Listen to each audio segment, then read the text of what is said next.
आप सभी को मेरा नमस्कार। इस भाग में मैं आप लोगों को रेसे के बारे में बताऊंगा। रेसे हमारे लिए बहुत ही महत्वपूर्ण होते हैं। रेसे से हम लोग कपड़ों का निर्माण करते हैं, प्लास्टिक का निर्माण करते हैं, पॉलीमर का निर्माण करते हैं और झिल्ली जिसको हम लोग क्या बोलते हैं, पॉलीथीन बोलते हैं। ये सब रेसे के ही उदाहरण होते हैं, जो कि एक पॉलीथीन होता है। और बिजली के बटन, कंघी, खिलौना, दैनिक जीवन में बहुत सारी चीज़ें हैं जो रेसे से निर्मित होते हैं। तो रेसे देखते हैं हम लोग मुख्यतः दो प्रकार का होता है। एक तो प्राकृतिक रेसा होता है और दूसरा होता है कृत्रिम रेसा। तो प्राकृतिक रेसा किसे कहेंगे? ऐसे रेसे जिसे हम लोग प्रकृति से प्राप्त करते हैं उसको प्राकृतिक रेसा कहते हैं, तथा ऐसे रेसे जिसको मानव अपने रासायनिक रूप से या कारखानों में निर्मित करता है उसको कृत्रिम रेसे बोलते हैं। और उसी कृत्रिम रेसे को संश्लेषित रेसा भी कहा जाता है। तो संश्लेषित रेसे रसायनों के द्वारा निर्मित होते हैं और प्राकृतिक रेसे जो होते हैं प्रकृति प्रदत्त होते हैं। और प्रकृति में दो प्रकार से मिलते हैं, एक तो जंतु से भी और दूसरा वनस्पति से भी। तो उसी के साथ हम अपना प्रश्न स्टार्ट करते हैं। तो पहला प्रश्न देखते हैं कि कौन सा प्राकृतिक वनस्पति रेसा है।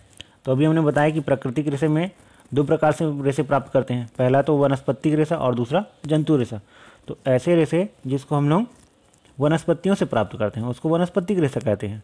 तो इसमें देखिए ऑप्शन में क्या क्या दिख रहा है आपको, नायलॉन, रेयॉन, कपास और रेशम। ठीक है, तो ये जो नायलॉन जो होता है वो तो कृत्रिम रेशा हो गया, तो वो ये नहीं होगा। रेयॉन जो है वो भी कृत्रिम रेशा होता है। बचा कौन? कपास और रेशम। तो ये रेशम जो होता है वो जंतु से प्राप्त किया जाता है, कोकून से प्राप्त करते हैं जिसको।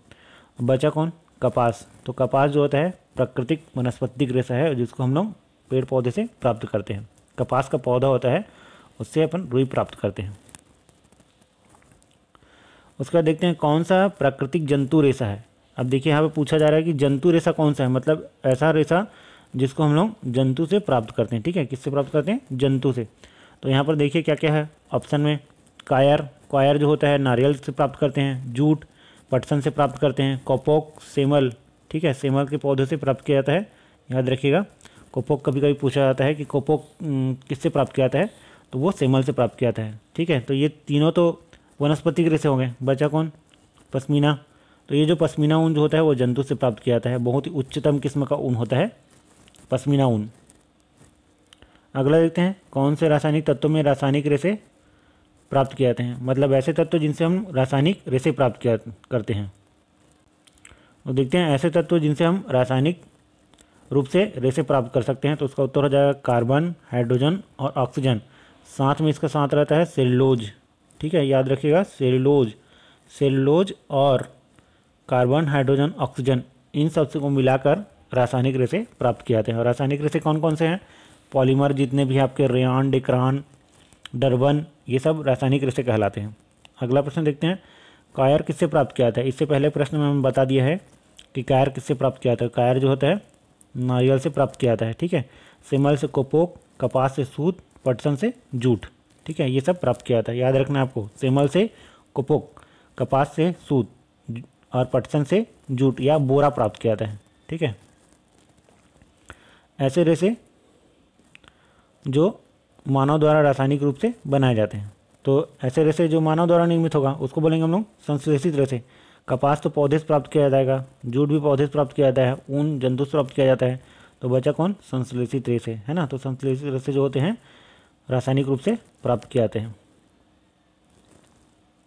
अगला प्रश्न देखते हैं संश्लेषित रेशे। संश्लेषित रेशे किसे कहते हैं? तो ऐसे रेशे जिसको मनुष्य विभिन्न प्रकार के रासायनिक अभिक्रियाओं के द्वारा प्राप्त करता है उसको हम लोग बोलते हैं रासायनिक पदार्थ या रासायनिक पदार्थ द्वारा निर्मित रेशे। तो इसका उत्तर हो जाएगा रासायनिक पदार्थ से निर्मित रेशे। पौधों से रेशे प्राप्त करते हैं लेकिन वो प्राकृतिक कहलाएगा, जंतु से प्राप्त करते हैं वो भी प्राकृतिक कहलाएगा, संश्लेषित नहीं कहलाएगा, ये तो नहीं होगा। ठीक है, तो इसका उत्तर क्या हो जाएगा? रासायनिक पदार्थ से निर्मित रेशे को हम लोग संश्लेषित रेशे कहते हैं। अगला प्रश्न देखते हैं कंघी बनाने में प्रयुक्त प्लास्टिक है। तो इसमें देखिए आपको ऑप्शन दिख रहा है थर्मोस सेटिंग प्लास्टिक और दूसरा थर्मोप्लास्टिक सेटिंग। और ये तो इसको छोड़ दीजिए, सी और डी को छोड़ दीजिए। ठीक है, इसमें कोई मतलब नहीं है। पहले ये समझ लेते हैं कि थर्मो सेटिंग प्लास्टिक क्या होता है और थर्मोप्लास्टिक सेटिंग क्या होता है। थर्मोप्लास्टिक क्या होता है? तो थर्मो सेटिंग प्लास्टिक ऐसे प्लास्टिक को बोलते हैं जिसको एक बार सांचे में ढालने के बाद उसका आकार आकृति में किसी प्रकार का परिवर्तन नहीं होता, जो फिक्स रहता है, उसका आकार नहीं बदलता है, तापमान के अनुसार उसका आकार जो है नहीं बदलता, उसको हम बोलते हैं थर्मोसेटिंग बहुलक। तथा थर्मोप्लास्टिक बहुलक किसे कहेंगे? ऐसे बहुलक या ऐसे प्लास्टिक्स जिसका आकार जो होता है गर्म करने पर नरम हो जाए और ठंडा करने पर कठोर हो जाए, दृढ़ हो जाए, तो उसको हम लोग बोलते हैं थर्मोप्लास्टिक बहुलक। तो जो कंघी बनाने का जो उपयोग करते हैं वो थर्मोप्लास्टिक बहुलक का उपयोग किया जाता है। ठीक है, याद रखिएगा, कंघी, खिलौने ये सब बनते हैं थर्मोप्लास्टिक बहुलक से, क्योंकि इसका जो आकार होता है वातावरण तापमान के अनुसार बदलता है। तापमान ज़्यादा रहेगा तो नरम हो जाएगा और तापमान कम हो जाएगा तो कठोर हो जाता है। मतलब तापमान बढ़ने पर वो नरम हो जाता है और तापमान कम करने पर या ठंडा करने पर कड़ा हो जाता है, हार्ड हो जाता है। ठीक है, आग बुझाने वाले कर्मचारी के वस्त्र बने होते हैं। तो आग बुझाने वाले जितने भी कर्मचारी होते हैं उसके जो वस्त्र होते हैं थर्मोप्लास्टिक बहुलक के बने होते हैं। पीईटी है एक प्रकार का। तो पीईटी पहले समझिए पीईटी क्या चीज़ होता है। तो पीईटी होता है पॉलीइथाइलिन टेट्राथेलेट। ठीक है, पॉलीइथाइलिन टेट्राथेलेट को पीईटी कहा जाता है, और जो कि एक प्रकार का पॉलिस्टर है। ठीक है, याद रखिएगा, पॉलिस्टर को बोलते हैं पीईटी। तो पीईटी का मतलब क्या होता है? पॉलीइथाइलिन टेट्राथेलेट, जो कि एक पॉलिस्टर है। ठीक है, याद रखिएगा। अगला प्रश्न देखते हैं। कास्ट लुगदी का उपयोग करके तैयार होता है। तो कास्ट लुगदी का उपयोग करके हम लोग रेयान का निर्माण करते हैं। ठीक है, याद रखिएगा, रेयान। पैरासूट तथा रस्सी बनाने के लिए उपयोग करते हैं। तो पैरासूट और रस्सी बनाने के लिए हम लोग नायलॉन किसका उपयोग करते हैं? नायलॉन, जो कि एक थर्मोप्लास्टिक है ना। थर्मोप्लास्टिक वही जिसका आकार तापमान के अनुसार कठोर और नरम होते रहता है। तापमान बढ़ जाएगा तो नरम हो जाता है, तापमान कम करने पर कठोर हो जाता है। अगला प्रश्न देखते हैं। गर्म करने पर आसानी से मुड़ जाता है। देखिए यहाँ पे आ गया, जिसको गर्म करते हैं तो आसानी से नरम हो जाए तो वो क्या हो जाएगा? थर्मोप्लास्टिक बहुलक। ठीक है, क्या हो जाएगा? थर्मोप्लास्टिक। खालिस्तान कपड़ों में आसानी से सिलवटें नहीं पड़ती। तो ये जो नायलॉन होते हैं ना, उसमें आसानी से सिलवट नहीं पड़ती हैं, तो उसको क्या बोलते हैं? नायलॉन। ठीक है, इसका उत्तर नायलॉन हो जाएगा। उष्मा देकर नरम नहीं किया जा सकता। हमने बताया था कि ऐसे बहुलक या ऐसे प्लास्टिक जिसको एक बार सांचे में डाल के फिक्स कर दिया जाता है तो उसका आकार नहीं बदलता, उसको हम लोग क्या बोलते हैं? थर्मोसेटिंग बहुलक। ठीक है, उसका उत्तर क्या हो जाएगा? थर्मोसेटिंग। और ये जो थर्मोसेटिंग होते हैं इन प्लास्टिक का उपयोग करके बिजली के बटन तथा बर्तन के जो हैंडल्स होते हैं उसका निर्माण करने के लिए उपयोग किया जाता है। अगला देखते हैं। संश्लेषित रेशे में रासायनिक पदार्थ की छोटी छोटी इकाई मिलकर बड़ी इकाई बनाती है। तो ये जो छोटी छोटी इकाई जो होती है उसको बोलते हैं मोनोमर। क्या बोलते हैं? मोनोमर। ठीक है, छोटी छोटी इकाई मोनोमर। और यही मोनोमर जब आपस में मिल जाती हैं और मिल के क्या बनाती हैं? पॉलीमर का निर्माण करती हैं। ठीक है, पॉलीमर का निर्माण करते हैं। तो छोटी छोटी इकाई मोनोमर आपस में मिलकर पॉलीमर का निर्माण करते हैं, तो इसका उत्तर हो जाएगा पॉलीमर। जैसे एथिलीन आपस में मिलकर पॉलीथीन का निर्माण करते हैं। पॉलीथीन जो कि एक झिल्ली है, जिसका उपयोग झिल्ली के रूप में करते हैं। दैनिक जीवन में बहुत उपयोगी है, परंतु वातावरण के लिए बहुत ही हानिकारक है क्योंकि उसका आसानी से डिग्रेडेशन नहीं होता। अब देखते हैं प्राकृतिक बहुलक के उदाहरण। तो प्राकृतिक बहुलक के उदाहरण कौन से बहुलक उत्पाद होते हैं? सेलुलोज जो होता है प्राकृतिक बहुलक होता है। रबर भी एक प्राकृतिक बहुलक है ना। तो इसका उत्तर ये होगा, ए ऑप्शन, क्योंकि सेलुलोज भी प्राकृतिक बहुलक है और रबर भी प्राकृतिक बहुलक है। ठीक है, बाकी देख लेते हैं ऑप्शन। सूती जो प्राकृतिक बहुलक होता है, लेकिन पॉलिस्टर कृत्रिम बहुलक होता है। प्लास्टिक कृत्रिम बहुलक है। कपास प्राकृतिक बहुलक है। बोरा प्राकृतिक है, लेकिन रेयान जो है कृत्रिम है। इसलिए बी, सी और डी उत्तर गलत हो जाएगा, ए उत्तर सही हो जाएगा। प्राकृतिक रेशा है, इसमें देखते हैं प्राकृतिक रेयान जो होता है वो तो कृत्रिम होता है। डेक्रान भी कृत्रिम होता है, डर्बन भी कृत्रिम होता है। बचा जूट या पटसन, बोरा, है ना, ये जो है प्राकृतिक रेशा होता है। अब देखिए कृत्रिम रेशा है, तो यहाँ पे देखिए डर्बन तो कृत्रिम रेशा है। ठीक है, कपास प्राकृतिक रेशा है, बोरा भी प्राकृतिक रेशा है और सूती वस्त्र भी प्राकृतिक रेशा में आता है। ठीक है, तो इसका उत्तर क्या हो जाएगा? डर्बन। वे पदार्थ जो मिट्टी में दबाने पर पूर्णतः अपघटित हो जाते हैं, है ना। ऐसे पदार्थ जिसको मिट्टी में दबा देने पर या जिसको वातावरण में छोड़ देने पर वो अपघटित हो जाते हैं अथवा वातावरण में पुनः उनका जो तत्वों का है चक्रीकरण हो जाता है। मतलब ऐसे तत्व जिसका पुनः चक्रीकरण होते रहता है वातावरण में वो पुनः मिल जाते हैं, तो उसको बोलते हैं डिग्रेडेबल, है ना। क्या बोलते हैं उसको? बायोडिग्रेडेबल बोला जाता है, जिसका अपघटन आसानी से वातावरण में हो जाता है। पर्यावरण खुद उसको अपघटित कर ले, उसको क्या बोलते हैं? बायोडिग्रेडेबल। तथा ऐसे पदार्थ जिसका अपघटन आसानी से नहीं होता उसको हम लोग क्या बोलेंगे? Non biodegradable. ठीक है, तो यहाँ पर क्या पूछ रहे हैं? वे पदार्थ जो मिट्टी में दबाने पर पूर्णतः अपघटित हो जाते हैं उसको क्या कहेंगे, बायोडिग्रेडेबल। ठीक है, याद रखिएगा, बायोडिग्रेडेबल।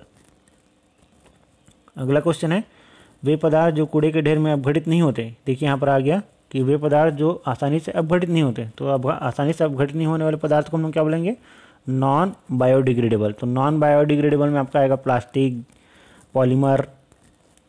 प्लास्टिक पॉलीमर जो होता है आसानी से अपघटित नहीं होता और वातावरण को हानि पहुंचाते रहता है।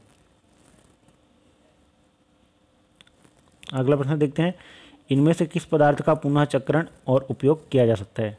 तो कौन से पदार्थ का पुनः चक्रण और उपयोग कर सकते हैं। यहाँ पर देखिए जो थर्मोप्लास्टिक बहुलक जो दिख रहा है ना, थर्मोप्लास्टिक, इसको हम लोग पुनः उपयोग ला सकते हैं। तो इसका उपयोग जो है पुनः उपयोग में किया जा सकता है, थर्मोप्लास्टिक जो है। अगला प्रश्न देखते हैं, खालिस्तान रेशे से बने कपड़ों द्वारा कम पानी सूखा जाता है।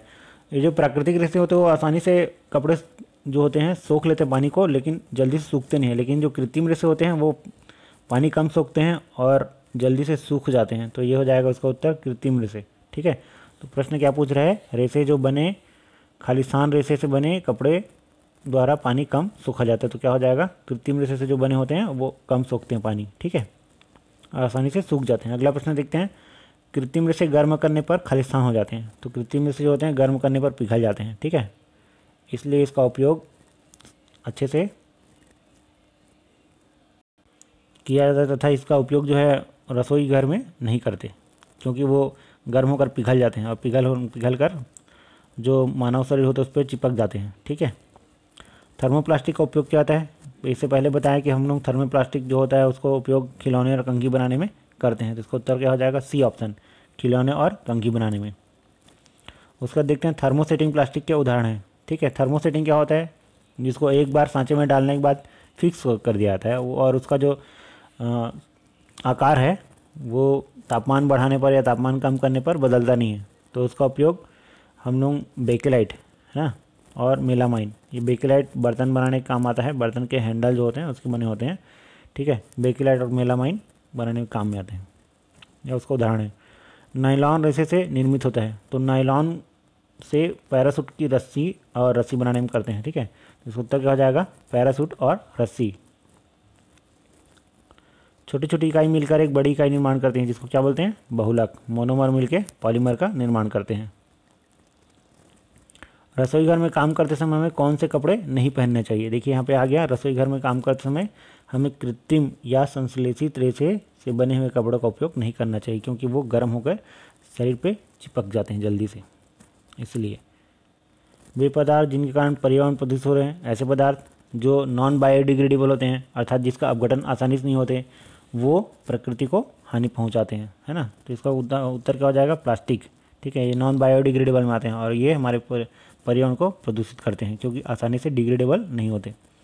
विद्युत प्लग बनाए जाते हैं। तो विद्युत प्लग जो होते हैं थर्मोसेटिंग प्लास्टिक के द्वारा बनाए जाते हैं। ठीक है,